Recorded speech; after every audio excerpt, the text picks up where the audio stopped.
सम्राट सम्राट पृथ्वीराज चौहान। लेकिन हमारे सुल्तान शहाबुद्दीन गौरी ने उसे बंदी बनाकर गजनी ले गया था और वहां उसे अंधा किया।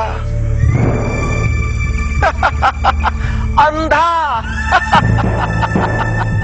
अंधा बनाया। अंधा किया। कहानी यहीं पर खत्म नहीं होती खान साहब। ती गुरुवारची रात्र होती। सम्राट पृथ्वीराज चौहान सुल्तान शहाबुद्दीन घोरी के दरबार में खड़े थे। त्यांच्या शब्दवेधी बाणाचा अद्भुत चमत्कार पाहण्यासाठी सारा दरबार बेचैन होता। एक अंधळा माणूस केवळ आवाजावरून निशाणा साधणार होता। खूप भीड होती। इतक्यात दरबारात कोणीतरी हस्तिदंत फेकला। पृथ्वीराज चौहानांनी बाण मारला आणि तो थेट हस्तिदंतात घुसला। कोणी लाकडाचा गोळा फेकला तर त्याच्यावर क्षणात बाण आदळून तो फुटला। दरबार शांत होता। नकळत सुलतान घोरी वावा म्हणाला आणि दुसऱ्या क्षणी त्याच्या टाळूतून एक बाण आरपार गेला। सुलतान संपला।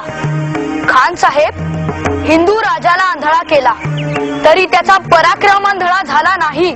शंभूराजे,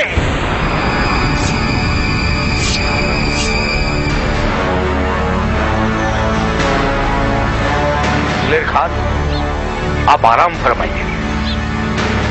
मिर्जा राजे, कैसी कहानी बता रहा है ये बच्चा? मुगलों की छावनी में हमारे पुरखों के खिलाफ ऐसी बातें। मिर्झा राज, त्यासनी म्हणावं ह्यो इतिहास आहे। लई आवाज चढवू नका। नेताजी म्हणतात मला। वरला राजा ह्यो आमचा।